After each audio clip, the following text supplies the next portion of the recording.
할 수 있는 경험들이 있잖아요. 한국 학생들이 하지 못하는 미국에서만 할 수 있는 경험들을 최대한 많이 하고 그래요. 아까 여학생들은 풋볼도 하고 여학생들은 치어리더도 한번 해보고 거기서 남학생들은 또 운동으로 막 통하잖아요. 막 언어가 안 통해도 운동으로 금방 친해지기 때문에 같이 축구하고 그런 여러 가지 클럽 활동이나 그런 경험들을 많이 쌓고 오라고 하는데, 근데 만약에 학력 인정을 받고 재학년에 들어가는 학생들, 특히 아까 어떤 학생은 고등학교 2학년으로 복학해야 된다고 하는데 수능이 1년 앞둔 상황에서 그 경우에는 제가 한국에서 책을 가지고 공부를 하라고 추천해주고 싶어요. 우선 왜냐면 너무 격차가 커요. 왜냐면 고2라는 지금 고등학교 1, 2학년 이 시기가 한국에 있는 고등학교 1, 2학년 한번 생각해보세요. 그 학생들은 아침 8시부터 저녁까지 밤 늦게까지 정말 수능 공부 문제만 풀거든요. 그거 미국 가서 내가 암만 열심히 공부하는데도 한국에서 애들이 고등학교 때 공부하느냐 따라잡을 수 없어요. 그 말은 뭐냐면 학습 격차는 어쨌든 벌어져요. 영어라도 잘하면 되지 않느냐? 그렇지 않아요. 영어 1년이잖아요. 교환학생 1년이잖아요. 교환학생 1년인데 수능 점수가 막 팍 오를 것 같아요. 그렇지 않아요. 그러니까 그 뭔 말이냐면 영어가 늘긴 느는데 미국 가서 느는 영어는 우리가 말하는 페이퍼 시험적인 영어가 아니라 네이티브한 좀 뭐랄까 리스닝, 스피킹, 라이팅 그런 부분에서 많이 늘지, 정작 우리가 시험 보는 부분 있잖아요. 독해라든가 단어라든가 그런 부분에 있어서는 점수가 크게 1년 만에 팍 오르진 않아요. 그래서 오히려 한국에 좋은 입시학원들이 너무나 많기 때문에, 좋은 영어학원들이 너무나 많기 때문에 영어 시험 점수로 따지면은 미국에서 1년 있는 것보다 한국에서 1년 입시학원 다니는 게 훨씬 더 점수는 오를 거예요. 그러니까 영어 하나 내가 한다라고 그런 아니한 생각 가지고서 공부 아무것도 안 하고 여기서 잘 즐기다가 오면은 바로 수능 볼 때 이건 정말 힘든 결정이 돼요. 그래서 많은 학생들이 여유를 가지고서 꿇는 경우를 택하는 거거든요. 그래서 이거는 학생 본인의 스타일에 따라서 하면 좋을 것 같아요. 이 케이스에 좋은 선배가 하나 있는데 미국 2기였어요. 미국 2기 선배가 김은지라고 여자 선배 한 명 있었는데, 그 선배님 같은 경우는 미국 갔다 오고 나서 복학해서 바로 그냥 자기 또래들하고 바로 들어갔거든요. 근데 그분은 복학해서도 내신을 굉장히 잘 유지했어요.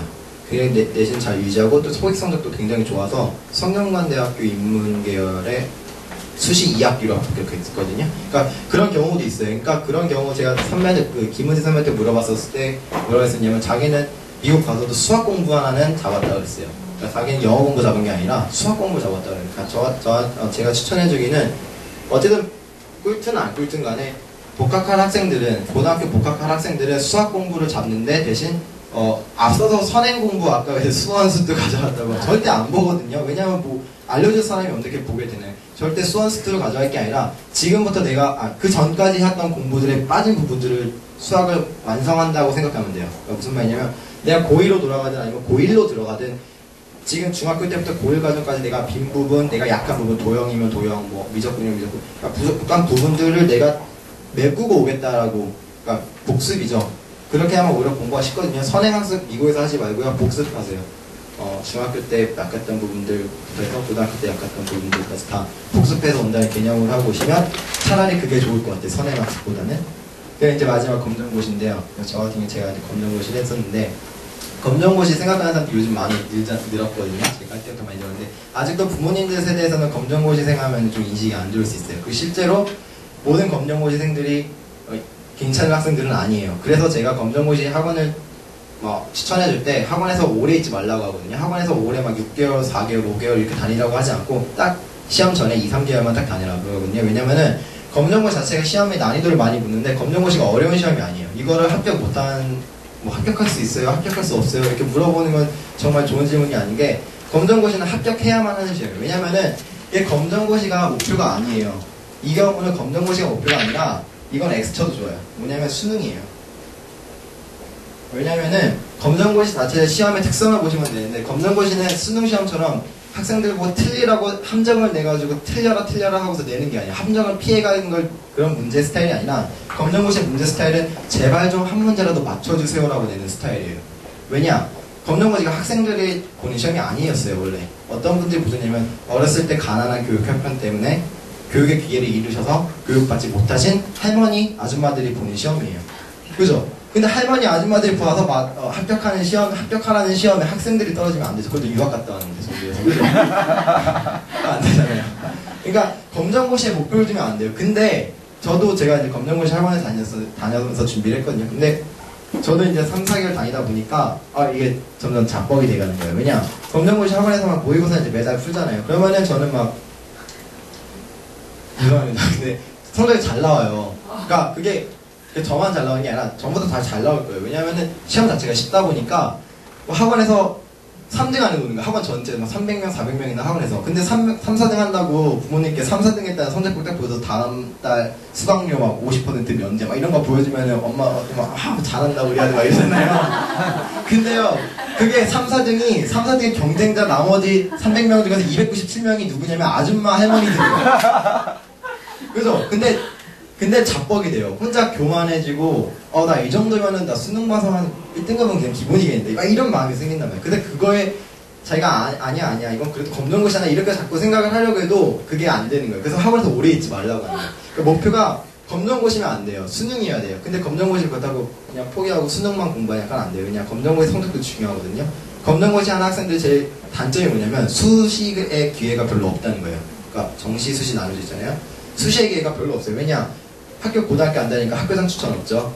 뭐 자기 추천 안 되죠. 내신 성적 없잖아요. 고등학교 내신 없잖아요. 고등학교 내신 빠지면 수시 2학기 지원 아무것도 안 되죠. 수시가 없어요. 그러니까 검정고시는 무조건 정시예요. 하지만 아예 없느냐? 그건 아니에요. 있어요. 국제화 전형, 어학특기자 전형.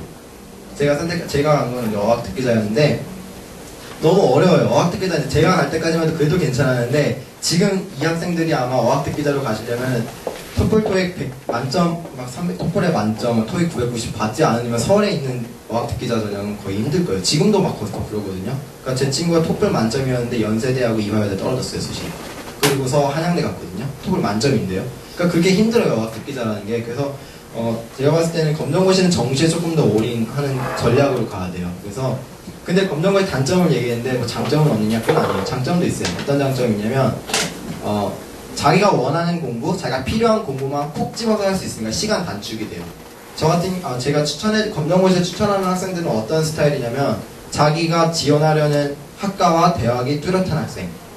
그러니까 저 같은 경우는 중학교 1학년 때부터 호텔 경영과 관광을 공부하려는 그런 좀 비전이 있었기 때문에 저 같은 경우는 중학교 1학년 때부터 세종대학교 호텔경영학과 아니면 경희대학교 호텔경영학과를 완전 준비하고 있었기 때문에 그 학과에서 요구하는 게 있잖아요. 뭐 언어회사 뭐 이렇게 있잖아요. 자기가 필요한 부분만 딱 알잖아요. 자기가 이 학교 아니면 어차피 갈 거 아니니까. 그런 경우 검정고시 하면 좋은 게 굳이 고등학교 복학해가지고 체육, 미술, 음악 이런 암기 과목들부터 공부할 필요가 없거든요.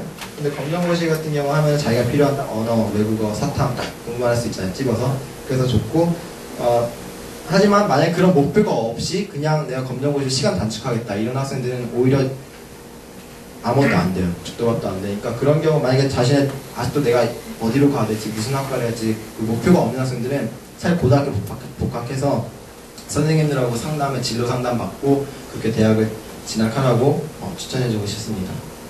네, 설명은 다 된 것 같고요. 네, 이상 김관철이었습니다.